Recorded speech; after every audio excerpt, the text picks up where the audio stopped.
인사합시다. 안녕하세요. 네, 반갑습니다. 자, 오늘은 조선 전기 군사 조직 하겠습니다. 자, 한번 보겠습니다. 전기의 군사 조직에 그 박스 한번 봐주세요. 552가 다 있을 겁니다. 552.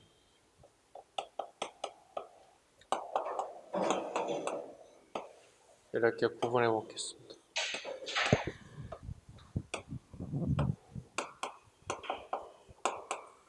그 552, 5군형 이런 제도를 구분할 수 있어야 되겠습니다. 먼저 전기에는 552, 그 다음에 5군형. 자, 552 보시면 한번 볼게요. 의흥이, 용양이, 호분이, 충자이, 충무이 이렇게 되어 있어요. 이건 전부 다 서울에 근무하는 중앙군들입니다. 또는 같은 말로 경군이라도 불러요. 서울 경자를 써요.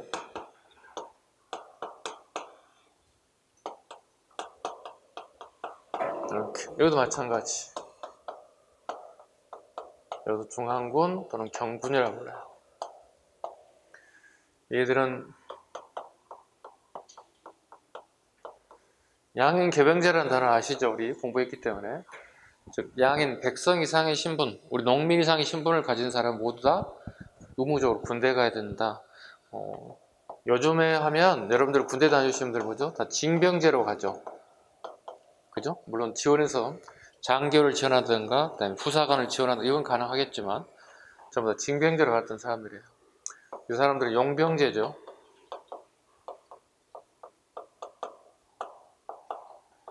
직업군인들이라 봐야 되겠죠. 이렇게. 우리가 보통 후기를 구분할 때 임질이라는 이유를 갖다 우리 보통 후기라고 불러요. 임질이라는 전까지는 보통 전기 이렇게 표현합니다. 자, 조선 전기에는 서울을 지키는 5개의 군 조직이 있었다. 선생님 의흥이부터 충무이까지 다 외워야 됩니까? 안 외워도 돼요. 지금까지 모든 시험에 이걸 출제된 적은 없어요.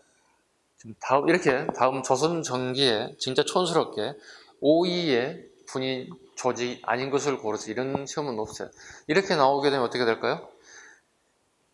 이건 시험 문제가 아니에요, 이것은. 네, 여러분 막말로 해서 떨치려고 하는 시험이에요. 그렇게 되면은 이건 시험 문제라고 볼 수 없어요. 대신 이런 게 나올 것 같습니다. 그 5.2 도총부의 장을 그 밑에 봐, 좌측에 도총관이라고 나와 있어요.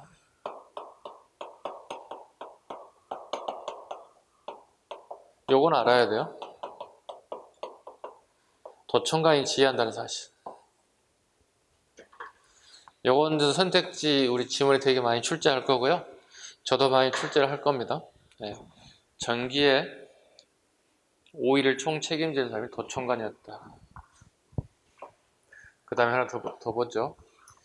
5.2 특징 중에 하나가 뭐냐면 오른쪽에 보시면 서울, 중부, 동부, 서부, 남부, 북부 그 다음에 개성, 경기, 강원, 충청, 항해도가 의흥이를 책임지고 동부는 경상도, 서부는 평안도, 남부는 전라도, 북부는 함경도를 책임진다.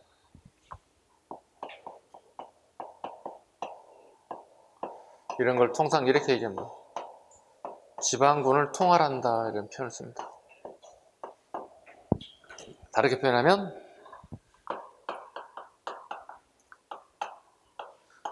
5.2가 지방의 지휘권을 가지고 있다. 지방군의 지휘권을 가지고 있다. 이렇게 해석할 수 있겠습니다. 지방군의 지휘권을 갖는다. 5.2가 됐죠? 자, 기능을 또 하나씩 보겠습니다. 궁궐 수비와 수도의 방비를 담당한다. 당연하고요. 군제 개편, 변천 가겠습니다. 태조 때 의흥 3분부가 설치되었다. 이건 시험에 자주 나오는 게 꼭 기억하셔야 돼요. 의흥 3군부를 설치하였다. 태종, 사병을 혁파하고 병권을 집중시켰다. 원래 사병 혁파를 먼저 처음 주장했던 인물은 건국초의 정도전이었습니다.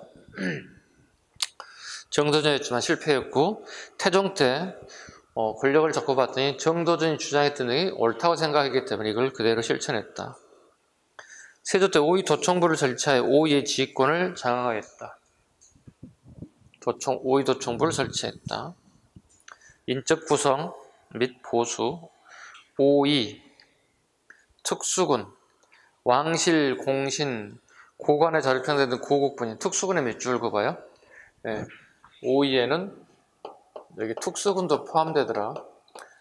고위 관료 자식과 왕실 왜냐면 양인 개병제이기 때문에 당연히 군대에 가야 되는 거예요. 왕실이 됐든 귀족의 자제든 간에. 그죠? 그 다음에 갑사. 우리 문과시험을 봐서 통과하는 사람들 우리 갑사라고 합니다. 갑사. 문과시험 통과하는 사람들. 그 다음에 정병. 각도에서 번상된 농민 정병이라고 합니다.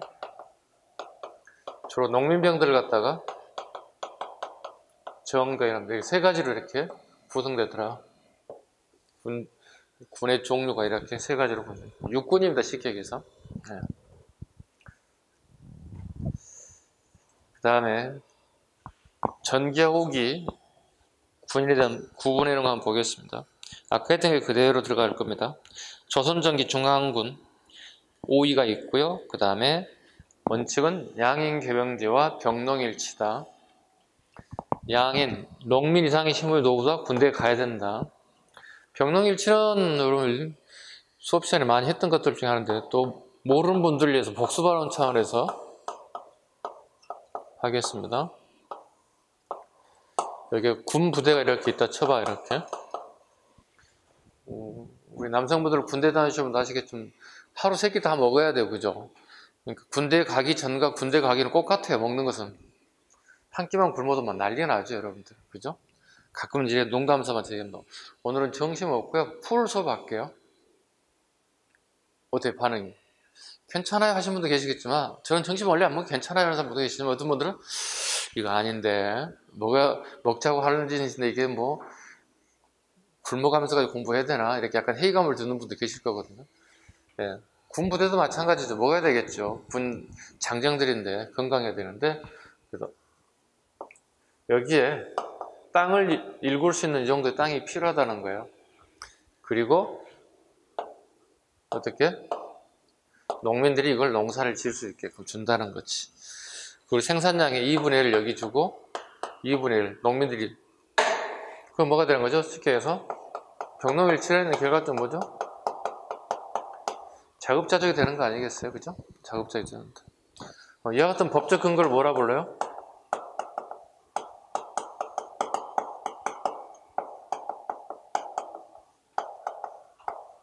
직전수조법이라고 그러죠. 세조 때 이 법이 만들어졌죠. 됐어요? 이해 가셨죠? 자, 그 다음에 지방군 보겠습니다. 영진군, 수성군, 그다음에 선군, 선군은 해군을 얘기합니다. 요즘에 선군 또는 수군 이렇게 얘기하겠죠. 잡색군, 노비, 학생, 전직관리, 농민은 편성에 제외됐다.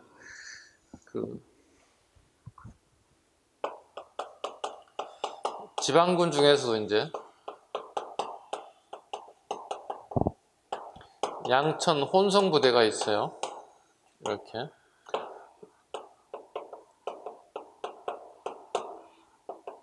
고려말 조선초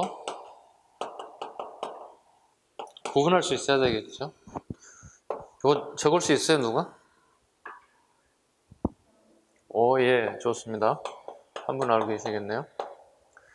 방금 이거 뭐라고 그랬어요? 방금 얘기했던 잡색군. 여긴 뭐예요? 예, 좋습니다. 이렇게 대답할 수 있으면 돼요. 공부가 되고 있다는 거예요. 그러니까 연호군, 잡색군, 소고군.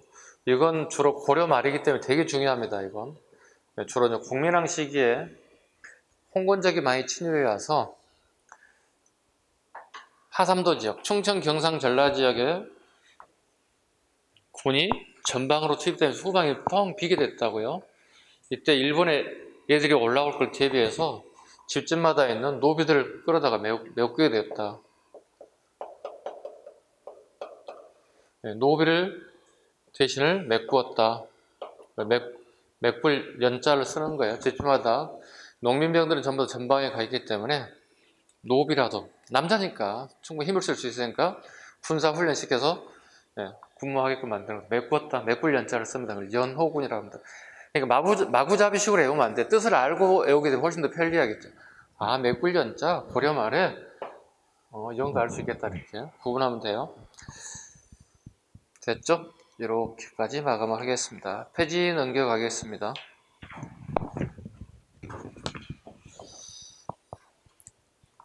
348페이지 조선 후기 군사제도 보겠습니다. 자, 제일 첫 줄 한번 읽어볼까요? 같이. 조선 정기 군사제도인 오이는 임진왜란을 계기로 붕괴되었고 예란 중에 군사제도의 개편 작업이 추진되었다. 자, 그렇다면 잠깐 다시 봐야 되겠다. 세 번째, 오이제도가 결과적으로 실패했다고 얘기했잖아, 그죠? 실패했기 때문에 오이가 오군용으로 바뀐다는 얘기가 되는 거잖아요. 왜 실패했을까를 본다면 이거예요. 군인들이 충성심이 되게 약해졌어요. 충성심이 되게 약해졌다. 자, 봐요. 선조가 임진왜란이 났을 때 애군들이 충주성을 점령하게 돼요. 충주하고 서울은 되게 가까운 지근거리예요. 지금도 가깝지만, 그래서 충주성의 모내자 왕이 야반 도주를 하게 된다. 선조가 개성으로 갔다가 평양으로 갔다가 의주까지 가버린다고. 이때 서울을 떠날 때 왕이 오이 군인들에게 명령을 하죠.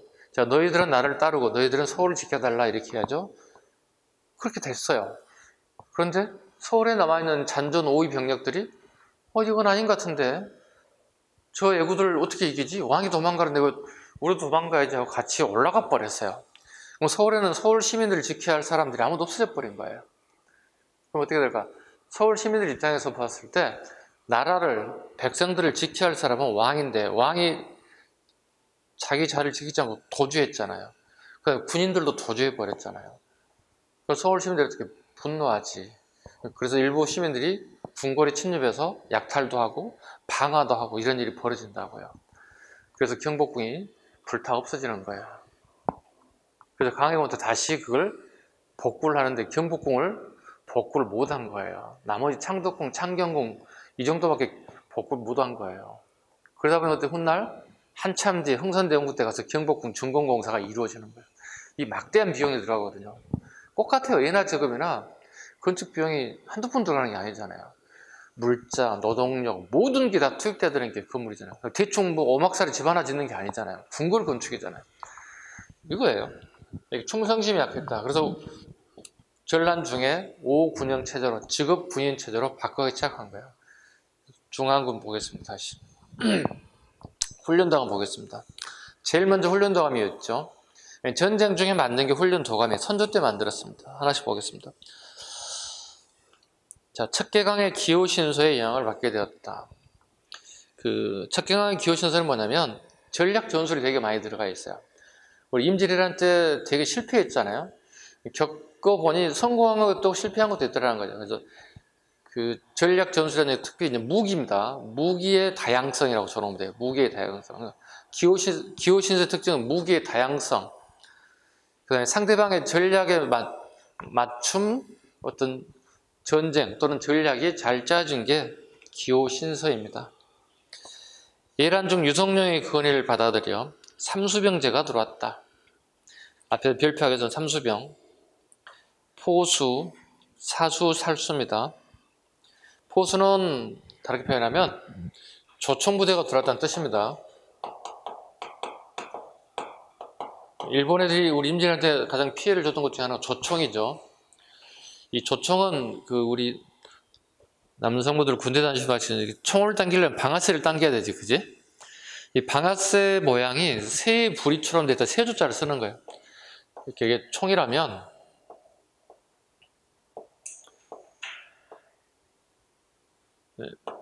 이 안에 이렇게 자꾸 견착하고 방아쇠를 당기잖아, 그지? 이 방아쇠 모양이, 이 모양이 새 모양처럼 돼 있다. 그래서 조자를 쓰는 거예요. 세조자를 쓰는 거예요. 그래서 조총이라고 불렀어요. 그러니까 이걸 우리가 되게 피해를 받았거든요. 조총 때문에. 우리가 간과했던 것 중에 하나가 우리가 화살이 빠를 거라 생각했는데 조총이 빠르잖아요. 총알보다 빠른 게 어디 있겠어요. 그래서 임진왜란 중에 그 일본 애들 중 상당수가 나는 전쟁을 싫어하는 애들이 있어요. 네, 일본 병 중에서 막 전쟁을 좋아하는 애들 누가 있겠어요? 그 사람이란 게 마찬가지 아닌가 우리도? 우리가 남자들이기 때문에 군대를 가긴 갔지만 전쟁을 좋아하는 사람은 별로 없을 거예요. 국방의 의무이고 나라를 지켜야 되기 때문에 의무감, 책임감 때문에 가는 거지. 아, 나는 전쟁하러 왔어요. 전쟁 안 일어납니까? 이렇게 바보 같은 짓 하고 다니는 사람 없어요. 그죠? 그렇게 하고 다니는 몇 사람 있을 수는 있겠지만 제정신이 아니지. 그죠? 국가의 안녕과 본인의 안녕을 이해한다면 전쟁을 좋아하고 전쟁 안 일어납니까? 언제 합니까? 이럴 수는 없잖아요. 이런 애들이 이제 우리나라에 들어와요. 예를 들어 항해자라고 부르거든요. 항해자들이 와서 기술을 전수하기도 해요. 일본 애들이. 그 다음에 우리가 또 되게 손재주가 좋아서요. 조총을 우리 획득할 거 아니에요. 분해해가지고 어떻게 만들었지? 연구하는 결과 만들어져요. 우리가 되게 이런 거 잘하잖아요. 지금도 보면 어떤 특출한 기술 누가 하나 가졌다면 우리가 다 분해해가지고 더 업그레이드 시켜가지고 만들잖아요. 그 대표적인 거 우리가 뭐예요? 스마트폰이에요. 네, 우리 처음에 스마트폰이 어디 있었어요? 미국 거, 모토로라, 노키아 거 갖다가 분석해봤더니 아 이거구나. 훨씬 더 잘 발달된 걸 만들어 버렸잖아요. 세계 시장을 점령하고 있잖아요. 이렇듯이 이런 식으로 만들었던 게 이제 포수들. 예. 그 다음에 살수, 사수는 기존에 이제 창이라든가 할 뭐 이런 부대들이 들어와됐다. 그래서 삼수병 제도가 만들어졌다. 그 다음에 용병제, 아까 얘기했죠. 직업군인 제도다. 수도를 방어하고 직업적 상비군이다. 삼수미세, 한결당 2.2도를 거뒀다. 자, 삼수미수도 알아야 됩니다.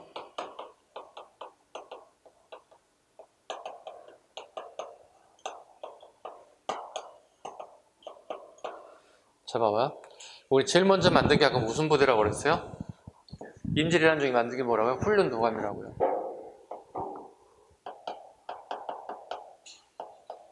네. 임난 중에 조직한 게 훈련도감이었다. 자, 직업군인이면 어떻게 해야 돼? 월급 줘야 되잖아. 그렇잖아. 뭐 요즘 하다못해 조그만 시간제 아르바이트를 하더라도 우리가 시급이 나가듯이 월급 줘야 되잖아요. 이때는 전쟁 중에서 월급을 안 줄 수는 없잖아요. 이때는 당송미를 지급했다고. 그 명분들이 우리나라에 오게 되는데요. 이때 우리가 군량미를 좀 지원받아요. 그 일부분을 갖다가 얘들 요즘 말로 페이로 지급한 거예요. 이게 페이로 지급한 거예요. 근데 전쟁이 끝났어요. 전쟁이 끝나면 어떻게 해야 돼? 지역군들에게 훈련동에 야 전쟁 다 끝났고 이제 너희들 필요 없어. 전부 다 보따리 싸서 다 집으로 고향으로 가도록 해. 이렇게 할 수는 없어요. 계속 그 군을 유지해야 되겠죠. 유지하기 위해서는 당송미가 더 이상 지급되지 않을 거 아니에요. 전쟁이 끝났으니까. 그죠? 그러게 되면 어떻게? 요걸 부담을 해야 돼요. 국가가 부담하기 어렵죠. 부담스럽죠. 그래서 지주들에게 토지 한 개당 2.2도의 세금을 더 징수하게 됐다. 이걸 삼수미세라고 불러요. 누구를 위한 건가요? 훈련도감에 직업 부인들에게 줘야 할 월급을 받게 되었다. 그리고 지주들의, 백성들의 세금 부담이 늘어났어요? 줄어들었어요? 늘어났잖아요. 그 다음에요. 어영청. 인조 때 설치됐다. 총류청, 인조 다 밑줄 그어봐. 인조 밑줄 그어봐. 훈련도감 아까 선조라고 그랬어. 책 구분해봐.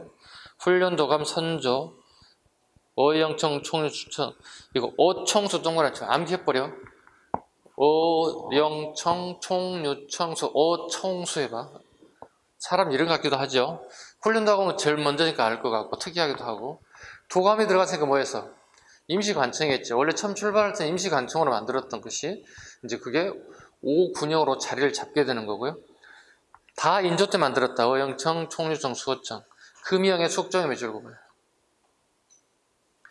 자, 봐봐. 체계적으로 만든 것 같아? 그냥 얼렁뚱땅 만든 것 같아?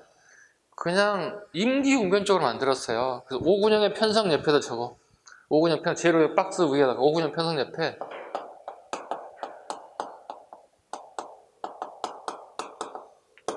임기응변적 성격이겠다. 적어놔 이렇게.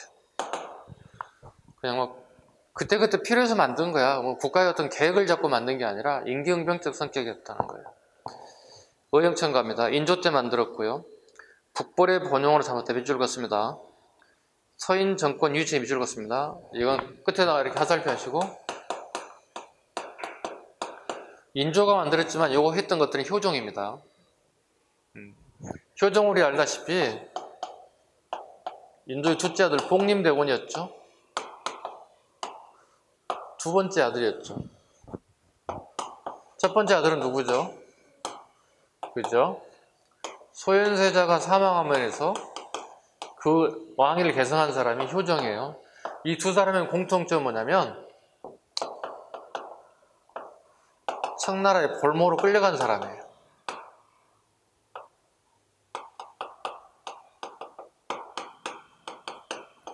끌려갔다 온 사람들이에요. 그러다 보니까 어떻게 청나라애들 잘 알겠죠? 그리고 마찬가지로 효종은 서인의 추대를 받았기 때문에 서인들이 하는 정책들은 복수하는 거예요. 그래서 의영청 내에 의영청내에다 복수를 설치하고 청과의 전쟁을 준비하는 거예요. 그게 의영청입니다. 의영청입니다. 현실적으로 복수가 가능할까요? 불가능할까요? 불가능하죠. 왜냐하면 그 당시 청나라는 세계 최강의 부대예요. 근데 조선에 몇천 명의 부대 가지고 최강의 부대와 싸워서 이긴다는 보장이 없어요. 결과적으로 이것은 서인들의 정권 유지책이 될 수밖에 없다는 거예요. 서인들의 정권 유지책이다. 선생님, 그게 무슨 얘기인가요? 봐봐요. 우리는 지금 현재 대통령제를 실시하고 있죠. 우리 21세기 역사를 보면. 자, 대통령이 재임 기간을 되게 끊임없이 욕을 먹죠. 그러면 잘못하면 막 탄핵이라는 얘기도 막 나오죠. 일부 또 탄핵됐던 대통령도 있고 실패한 사람도 있고. 자, 이건 우리가 민의가 반영된 공화국 제도에서 나타난 현상들인데, 여기는 왕이 계승하는 거잖아요. 자기 아버지를 따라 막 계승하는 거잖아요. 그럼 상식적으로 이런 게 있죠. 큰 국난을 맞이했잖아요, 우리나라가. 그죠? 임진왜란은 이때 큰 사고를 겪었으면 그 정권이 존재 가치가 없는 거거든요. 실패했기 때문에. 근데 그 정권이 계속, 왕족이 또는 그 정권이 계속 권력을 유지하기 위해서는 백성들의 마음을 역으로 바꿔 쓰는 거예요. 억울하다. 우리 원수 갚자. 복수하자. 이거 하고 있는 거예요. 그래서 어떻게 서인들이 자기들의 권력을 물러주지 않고 계속 정권을 유지할 목적으로 끊임없이 복수하자. 되게 옳은 내용 같긴 하지만 한꺼풀 더 들어가고 보면 어떻게, 얘네들 정권 계속 유지하려고 하는 짓이었다는 사실을 알게 되겠죠. 그 당시 일부는 알겠지만 그 대부분 백성들은 동조하겠죠. 원수 갚자 막 이렇게 했을 거 아니에요. 네. 이것도 하나 같이 잡으시면 돼요. 서인들의 정권 유지였다. 그 다음에 총융청, 인조 때 이갈의 난을 계기로, 밑줄 긋습니다. 이갈의 난을 계기로 그 인조 반정이 일어나고 난 다음에 이갈이 1등 공시에 책봉되지 못하고 2등 공시에 책봉됩니다. 억울함을 호소하는데 어쨌든 간에 호소는 했지만 결국은 그게 나중에 빌미가 돼요. 왜냐하면 영모 사건을 멀리게 돼요. 왜냐하면 그 이갈과 같이 난을 일으켰던 이기라든가 김유 같은 사람들이 있어요. 이기, 김유 같은 사람들에 의해서 이 사람 이갈을 갖다가 같은 동지였지만 이 사람을 나눠 몰아버려요. 그래서 이갈의 아들이 생포되는 사건이 발생되고 아버지 입장에서 노진식 돌아가는 거죠. 이런 일이 되는 거죠. 같은 동지들이 나를 영모로 몰아 이때 이갈이 군사를 끌고 서울을 갔다가 유일하게 점령해요. 우리 역사 조선 500년 역사상 유일하게 서울이 점령된 케이스가 있대요. 서울이 점령되고 인조는 공주까지 피난길에 오는 초유의 사태가 발생된 시기가 이갈의 난이에요. 겨우겨우 이갈의 난이 진압됐는데 무슨 문제가 발생했냐면 되게 장기간에 가는 거야. 왜냐하면 서울 시민들이 이갈의 난을 일으켰으면 되게 막 싫어해야 되잖아요. 그런데 막 박수를 쳐. 왜냐하면 인조가 하는 짓이 좀 마음에 안 들어요. 서울 시민들이. 그때도 여론이라는 게 있거든요. 그러니까 이갈이 하나, 지금 왕이 하나 별다른 게 없을 것 같다. 이런 인식이 팽배했던 거예요. 그러다 보니 서울 역사상 500년 중에 유일합니다. 꼭 기억하셔야 되는데 어떤 난도 서울을 점령한 사람이 없어요. 이갈만이 유일하게 서울을 점령했어요. 장기전으로 가는 거예요. 되게 힘들어진 거지. 왕이 여기 공주까지 피난 가 있고. 좀 창피하지 않은가요? 난이 일어났다고 서울을 버리고 이 사람 끝에 가면 전쟁이나 난만 지르면 도망가잖아요. 이 사람. 그죠? 강화도 관리다 강화도 길 차단되니까 어떻게 남한산성으로 가고 이갈이 난을 일으키니까 공주로 도망가고 뭐 속된 말로 약간 좀 쪽팔리지 않아? 왕이라면 좀 떳떳하게 막 진도 주의하고 막 이렇게 가야 되잖아요. 그죠? 그런 면이 안 보이고 있다고요. 그때 이갈의 잔당들이 진압되는 과정 중에 북한산 쪽으로 이동하게 됐어요.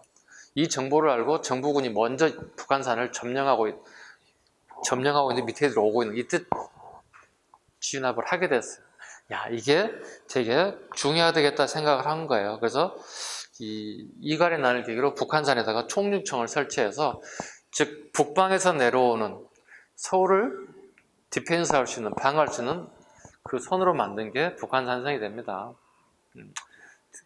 지금도 북한산성 가보시면 되게 좋죠. 경기도 북부지방하고 서울 모습이 한눈에 다 보인다고요. 서울, 인천 한눈에 다 보여요. 이게 되게 좋지 않나요? 가보신 분 북한산.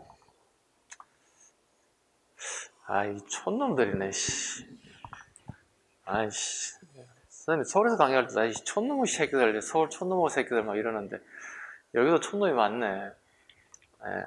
좋아요. 나중에 한번 학교가 난 다음에 선생님이 말해서 이렇게 모욕적인 언사를 들었던 내용이 한번 내가 기억하고 갈 것이다. 그 산을 내가 등산복 입고 가셔야 돼요.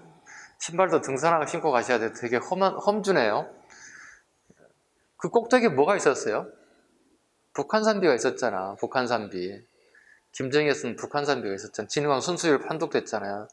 물론 지금은 있지 않고 용산에 있는 국립박물관에 전시되어 있습니다만 북한산은 되게 시험에 나올 수 있는 요소들이 많잖아요. 김정희의 진흥왕 순수율 판독했던 게 북한산 꼭대기 정상에 있었던 거 하나하고 그 다음에 지금 방금 했던 이갈의 난을 계기로 총융청이 설치됐던 게 북한산이라는 거. 이렇게 외우면 돼요. 지금 여러분들 이렇게 하면 몰라요. 이렇게 외워볼까요? 선생님 이렇게 외워요. 야, 이제 인조편에서 한번 손들어보자 우리가. 야, 인조가 말이야 북한산에다가 총융청을 설치해서 큰일 날 뻔했잖아요. 그러니까 인조 시기에 총체적인 위기가 온 거야. 그 총융청이 북한산에 설치된 이유가 된 거예요. 이렇게 외우시면 기억력이 오래 갈 거예요. 수호청, 인조 때 남한산성에 설치했다. 남한산성에 설치했다. 원래는 뭐 경기도 뭐 성남, 그다음에 광주시에 이렇게 연결되어 있는 곳입니다. 남한산성에 설치되었다. 그다음에 금이영, 숙종 때 도성과 궁중 수비를 목적으로 했다. 금이영, 숙종 가장 마지막입니다. 일종의 그 추가 왕의 경호도 포함됩니다. 금이영은 도성과 궁중 수비뿐만 아니라 왕의 경호도 포함된다고 보시면 되겠습니다. 됐죠? 자, 좀 지우겠습니다.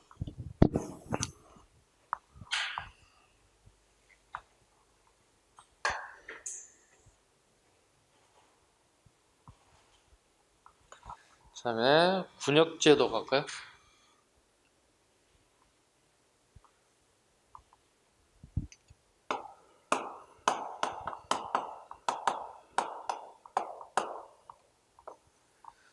자, 어려운 단어 아니에요. 바꾸면 군대 가는 거예요, 남자들.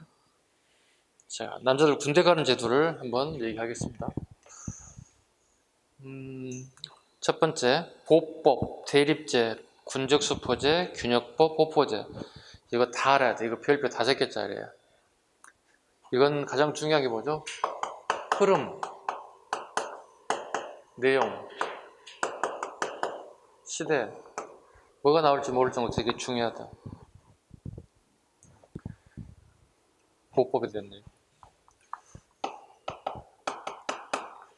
조선시대 사람들이 군대를 어떻게 갔는가에 관련된 부분을 얘기하려고 합니다. 아까 했다시피 이 개자가 모두 개자예요. 모두 개자. 모두 다 군대 가야 된다는 뜻이야. 양해를 어떤 걸로 친다고 그랬지? 아까 방금 했다시피 그렇지. 농민 이상의 신분 모두 다 군대 가야 된다. 이게 양인 기병제라고. 그 다음에 아까 먹고 사는 문제 병농 일치한다고 그랬어.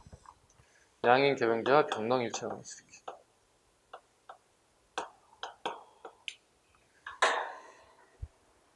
모두 군대 가야 됩니다. 자, 결과 봐볼게요. 조선전기에 우리 군 숫자가 어느 정도 될까? 80에서 120만. 우리 인구는 400에서 플러스 마이너스 약간씩 좀 차이가 있어. 어떤 경우는 뭐 350, 어떤 경우는 420 약간 차이가 있기 때문에 우리 줄여가지고 그냥 복잡하니까 400으로 자르자고. 학자별로 약간씩 견해가 있으니까. 그러면 80에서 120만이라는 얘기 봐볼까요? 여기는 보인이 포함됩니다. 순수한 군인이 다 그렇다는 뜻이 아니고, 자 봐봐요. 지금 우리 남성들이 군대 가게 되면 어떻게 해요? 먹여주고 재워주고 다 하지. 월급까지 주지. 지금 21세기 군대들은 되게 좋아졌죠. 근데 그 시기에는 그게 안 돼요. 자기가 군대 갈 때 막말로 자기가 필요한 옷까지, 군복들, 장비들을 사가지고 입대해요. 지금 상상할 수 없는 일이죠. 아니 뭐 군대를 가지고 가도 고마운데 무슨 장비를 사가지고 간다고? 네, 군복도 사고 군화도 사고 그 다음에 창이나 칼도 막 사가지고 가야 된다고. 그러면 가장 큰 문제가 먹고 사는 문제잖아요. 그죠? 먹고 사는 문제는 봐봐요. 병농일치인데 이게 배가 부르게 주질 않아요. 더 이상 못 먹겠어 막 이렇게 주지는 않다고. 그러면 군대를 가게 되면 가족들이 자기 아들이면 아들, 동생이면 동생, 형이면 형에 대한 부분을 비용을 부담한다고. 그래서 갖다가 보호할 보자를 써서 그래서 보인제도라고 불러요. 근데 거의 대부분 이것은 가족들이 그걸 책임지기 때문에 보응족이라는 단어도 써요. 보인제도, 그 다음에 보응족제도 이렇게 각자 좀 그 인원도 차이가 있습니다. 일반 정병은 몇 명, 수군은 몇 명, 갑사는 몇 명 이렇게 차이가 있어요. 일률적이진 않아요. 약간 차이가 있습니다. 자, 뭐 정병 같은 경우는 한 2사람, 수군 같은 경우는 3사람 이렇습니다. 보응족의 숫자가 일반 육군들 같은 경우는 한 2사람, 수군 한 3사람, 갑사 한 4명 정도. 이걸 갖다가 가족들이 군대 간 자기 가족 누군가를 갖다가 이렇게 해서 이어서 국방비를 부담해야 한다. 이걸 포함해서 도합 80에서 120만이 나타나더라는 거예요. 되게 비효율적이죠. 지금 우리가 5천만이 넘는 인구를 가지고 있죠. 우리 정식 군들이 60만이거든요. 정해야 되어 있거든요. 봐봐요. 5천만에서 60만하고 400만에서 대략 100만 잡아봐요. 어떤 게 더 효율적입니까? 우리가 지금 현재 21세기 훨씬 더 효율적이죠. 인구 비례해서 이 정도면 적당하겠다. 가능하죠. 엄청나게 많은 군인이 있다는 거죠. 자, 그런데 무슨 일이 발생되냐면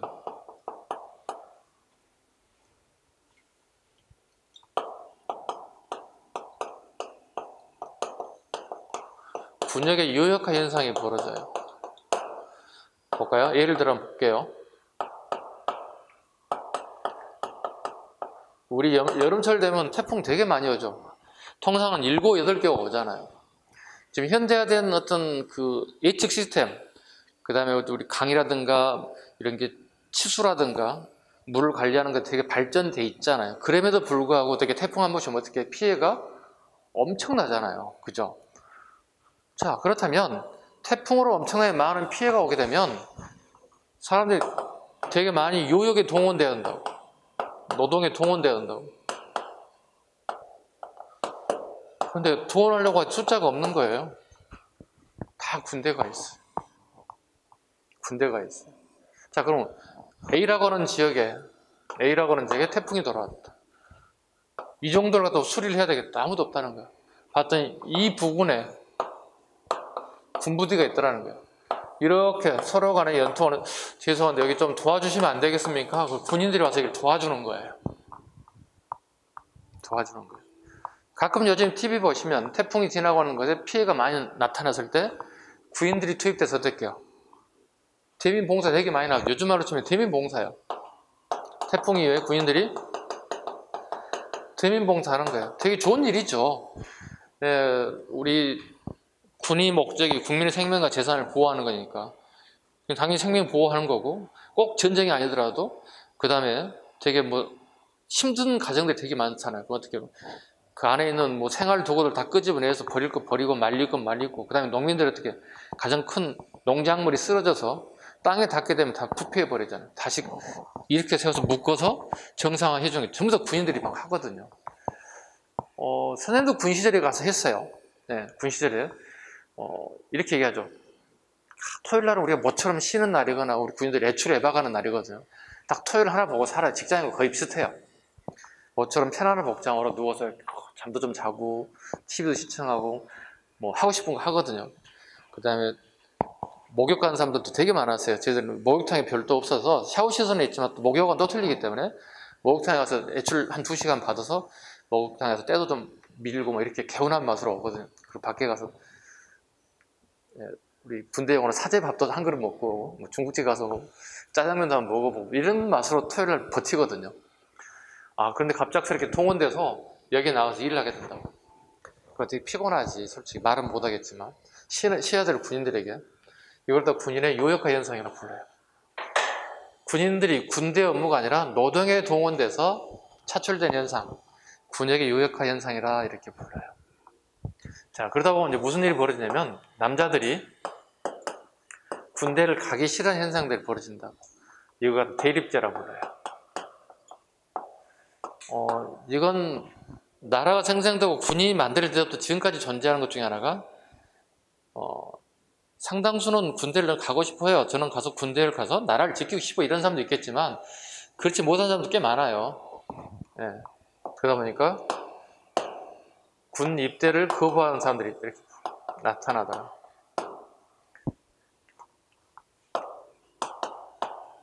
사람을 차서 대신 보내는 거예요. 대신 군 입대시키는 제도들. 한자로 한번 적어볼까요? 이렇게 대립제.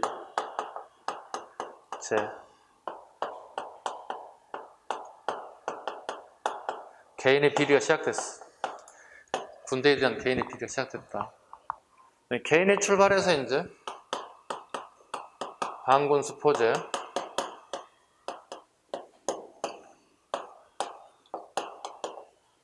군적 수포제라는 게 만들어져요. 이건 국가의 비리예요. 아주 더 쉽게 얘기하면 우리 남성들 군대 갈 때 그 병무청에서부터 이렇게 뭐가 날라오죠, 그죠? 신체 검사 받으세요. 언제까지 군 입대하죠? 뭐 이런 게 날라오잖아요. 국가에서 비리를 저지른 겁니다. 예를 들어도 하는 겁니다. 지금은 그렇지 않은 걸 봅니다. 당신이 군대 가기 싫으면 2천만 원을 가져오세요. 1,000만 원은 정부에서, 국가에서 대립군을 모집합니다. 대립군을 모집해서 대신 군대를 가는 거예요. 네. 이런 식으로. 그리고 본인은 군대를 안 가도 되는 거예요. 이렇게. 그래서 전후기가 접어들면서 대립군들이 막 나타나요. 남 대신 군대 가주는 거예요. 그 미쳤습니까? 이렇게 보통 얘기하죠. 근데 우리 조선시대 직업군이 사농공상 4개밖에 없어요. 직업이라고 하는 게. 자, 그러면 쉽게 해서 돈 없고 빼먹고 농사질 농지도 아무도 없는 사람들이 있어요. 그래서 결혼을 했어요. 처자식이 생겼는데 처자식을 갖다 굶겨야 되는 상황이 발생할 수 있어요. 그럼 남자로서 어떻게? 가족을 부양 못한다는 게 되게 책임감이 크거든요, 이게. 어떻게? 대신 군대라도 가주는 거야. 그리고 그 월급, 그 보수를 가지고 자기 가족이 생계를 이어주고 자기는 전방에서 군 생활을 하게 되는 거야. 이런 데를 갖다 대립군이라고 부르고 이와 같은 제도를 대립제라고 부른다고. 대립제는 어떻게? 개인의 비리라고 얘기했잖아. 근데 반군하고 군적 수포제는 어떻게? 국가가 노골적인 비리가 이루어진다는 거예요. 이건 또 중요한 부분도 하나 있습니다. 이건 중종 때 가장 핵심적인 것 중에 하나가 군적 수포제. 오케이? 중종 앞에 벌어진 반군 수포제는 여러 대에 걸쳐 출제가 되지 않지만 군적 수포제는 정확하게 중종 때 실시되기 때문에 이건 이미 기출됐죠. 군적 수포제가 실시될 때 사실 옳은 거 물어보면 중종 때 업적 골라내는 거예요. 이때 나타나는 이륜 형실도와 편찬되었다. 이게 기출에 한번 떴던 것들이죠. 그럼 이게 혹시 또 나온다면 예상할 수 있는 건 뭘까요? 중종하면 떠오르는 게 조광조의 개혁정치죠. 앞으로 나온다면 이게 선택지로 떨어지지 않을까, 이렇게 예상 문제를 한번 던져보는 겁니다. 문제 예상을 알 수 있다는 거 되게 좋은 거잖아요. 그죠? 그냥 모르는 것보다는. 이렇게 갔다. 반군소포지와 군속소포지를 가더라. 자, 그 다음에 책에 안 나와 있을 겁니다. 실학자들이 이 문제에 대해서 되게 고민했을 거야. 이 문제를 어떻게 하면 해결할 수 있을까? 그 대표 인사가 유영원입니다. 양역 변통론을 내세우죠.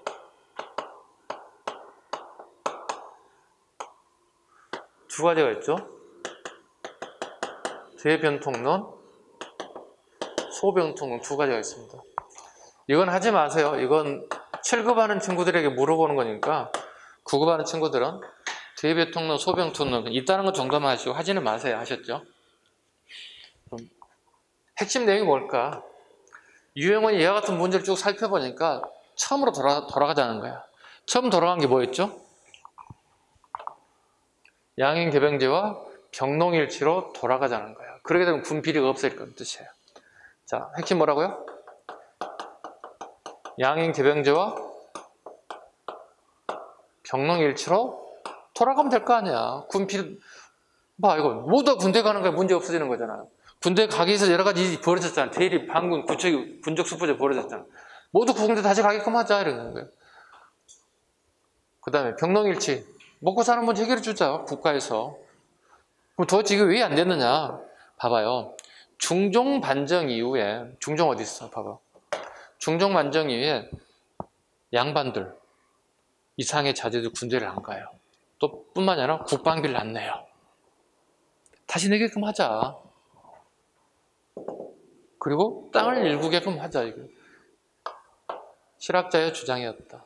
자, 봐봐요. 이 실학자들의 주장은 실천하기 어렵습니다. 그냥 주장일 뿐이에요.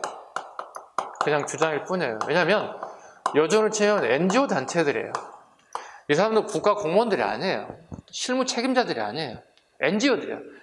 우리 행정학에서 배우잖아요. Non-Government Organization. 비정부 기구들이요. 비정부 기구들이 주장하는 것들이에요. 요즘 같은 뭐가 되죠? 대표적인 뭐 경실련 같은 게 21세기 그런 단체들을 봐야 되겠지. 가끔 나오죠, 언론에. 경실련에 누가 이렇게 주장했다. 정부의 정책이, 경제정책 뭐가 잘못됐다 비판한다든가. 뭐 예산제도가 잘못됐다. 뭐 이런 거 막 비판하는 거죠. NGO 단체들이 주장하다 보니까 국가에서 그렇게 반영하기 어려웠다는 겁니다. 이어서 갑니다.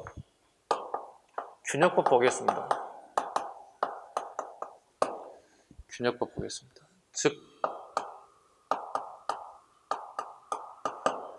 국방 예산에 관련된 부분을 보자는 겁니다. 국방 예산, 균역법 보겠습니다.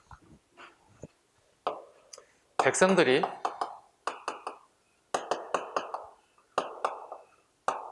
포를 2피씩 납부했다는 거예요. 국방비를 갖다가.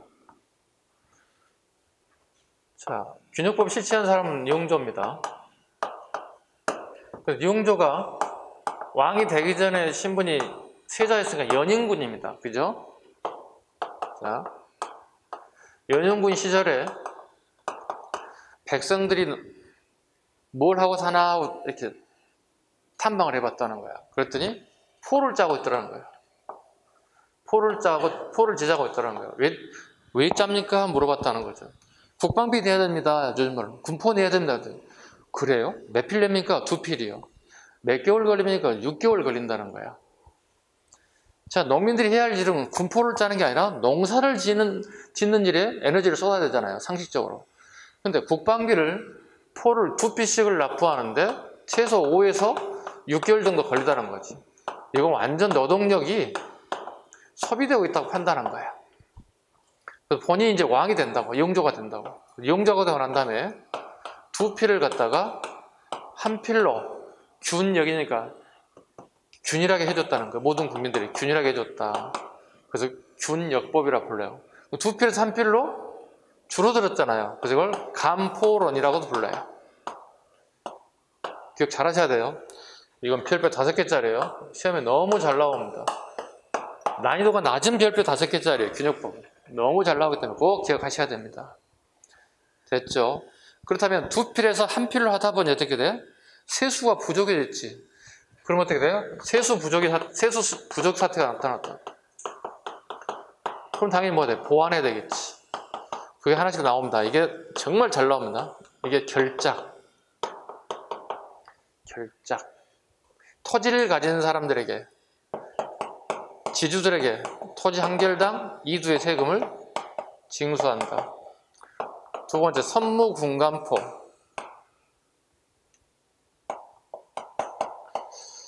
양반은 아닌데 양반 행세하고 다니는 애들이 있어. 돈 많은 애들이니까 양반은 아닌데 신분상 양반 행세. 그래서 협박을 줘서 돈 뜯어서 북방 가는 거야. 왜 뜯을까요? 야, 앞으로 전쟁 날 수 있잖아. 사병으로 출두하면 뭐 장교로 한 게 낫겠지? 그렇죠. 돈 내라 미리서. 선무군간포. 그다음 잡세 갑니다. 잡세는 크게 세 가지로 봅니다. 어세, 염세, 선박세입니다. 어세, 염세. 자, 어장을 가지고 있는 사람들, 염전을 가지고 있는 사람들, 그 다음에 배를 가진 사람을 매겼던 게 잡세입니다. 부족하기 때문에. 자, 이것은 원래 이게 호조에서 세금을 거뒀던 부분들이에요. 근데 이 부족한 부분을 메꾸기 위해서는 이제 앞으로 어디서 가져가겠다는 겁니까? 병조세금을 징수하겠다는 거지. 원래는 여기였지만 이렇게 해서 부족한 부분을 메꾸는 방법이었다. 자, 추가됩니다. 흥선대원군 보겠습니다. 흥선대원군이 집권을 봤더니 백성들이 가장 큰 불만 중에 하나가 국방에 대한 부분이라는 거죠. 자, 봐봐. 양반들은 군대도 안 간다. 그러니까 사회 지도층에서 양반 군대 안 가지. 국가의 모험에 대한 왕족들도 군대 안 가지. 어떻게든 수단 방법을 가르치면 군대를 안 가려고 한다는 거예요. 국방에 대한 비리가 너무 커지고 있다. 국방비를 안 낸다는 거지. 그래서 흥선대원군 할 때 이제 호포제라는 게 실시됩니다. 백성들의 불만 중에 하나가 가장 큰 문제가 공평하지 않다. 누구는 군대 가고 아버지 빼기 없는 사람, 어떤 사람은 아버지 빼고 군대를 안 간다는 거지. 공평하지 않잖아요. 지금 현재도 마찬가지 아닌가요? 우리 21세기에도 네, 아빠 찬스를 통해 좋은 혜택을 받은 사람들이 어떻게 나는 뭐지 그럼? 공평하지 않다고 생각하는 거죠. 그죠? 이게 이제 20대 젊은 친구들에게 취업이라든가 여러 가지 문제들, 불합리한 점 때문에 되게 불만이 많아지는 것도 하나가 마찬가지예요. 공평하지 못하다. 공평하게 게임을 해서 승자가 가려진다면 우리가 다 승복할 수 있다는 거죠. 왜? 내 능력이 부족하기 때문에. 그죠? 근데 아빠 찬스로 인해서 나는 이거 되게 원치 않거든요. 자, 봐봐요. 호포제 갑니다. 자, 양반들 군포 냈어요? 안 냈어요? 안 했잖아요. 백성들이 불만 많으잖아요. 호포제란, 자, 왜 안 내냐고 물어봤더니 국방비를 내는데 신분별로 내기 때문에 안 냈다는 거예요. 그럼 신분 제도를 없애면 되는 거잖아요. 신분 제도를 없애기는 어려워요. 그래서 제도를 바꾸는 거예요. 제도의 변화를 주자. 국방비 들고. 그래서 호포제라는 걸 내는 거예요. 자, 봐볼까요? 집호자입니다. 자, 양반이 됐든 농민이 됐든 간에 무엇은 있다는 거죠? 집은 소유하고 있다는 거예요. 그렇기 때문에 집집마다 군포를 징수하는 방식을 택했다. 이걸 호포제라고 한다. 자, 그런데 양반들이 몇백 년 동안 안 되던 갑자기 국방비 내려면 어떻게? 되게 좀 그렇지. 안 되던 걸 내야 되니까 사회적 지위와 뭐가 있었기 때문에 이런 방식으로 세금을 징수하게 돼요. 자, 불러요. 자기 집에 모섬들이 되게 많죠. 돌쇠야 부르죠. 예, 대감 많이 하고 갈 거 아니야. 야, 요 쌀 있지? 이거 저기 관청에 갖다 줘. 왜요? 이거 가서 무슨 동네에 김대감 댁인데요. 이거 납부하러 왔으니까 제 이름을 해주세요. 그러면 김대감 댁에 돌쇠 징수했다고 저장 딱 받아와요. 쉽게 해서 뭐죠? 우리 오늘 비가 오락가락 하잖아요. 그죠? 비가 오면 뭘 써야 돼? 우리가? 우산 쓰잖아요. 그러니까 권력자들이 어떤 권력자의 힘을 잡았을 때 되게 강경한 드라이브를 걸 거거든요. 이때는 어떻게 돼? 반항하는 게 아니라 권력자에게는 숨죽여 죽어준 것처럼 있다는 거예요. 왜? 비가 오면 우리가 우산을 써서 비가 끝나기를 기다리는 거 똑같아요. 그래서 권력자가 권력을 잡았을 때는 어떤 권력자가 그냥 우리 우산 써주면 되는 거야. 이거 지나가. 왜냐하면 천년, 만년, 백년 권력을 누리지는 못해. 사람 수명이라는 게. 그때만 피하자. 이런 방식으로 양반들이 세금을 냈다. 못마땅하지만 세금을 내야 한다. 왜? 흥선대원군의 칼날이 무서우니까. 그죠? 예, 군포까지 전체적으로 쭉 한번 정리를 한번 했습니다. 시간 관계에서 조금 쉬어갈까요? 네, 쉬겠습니다.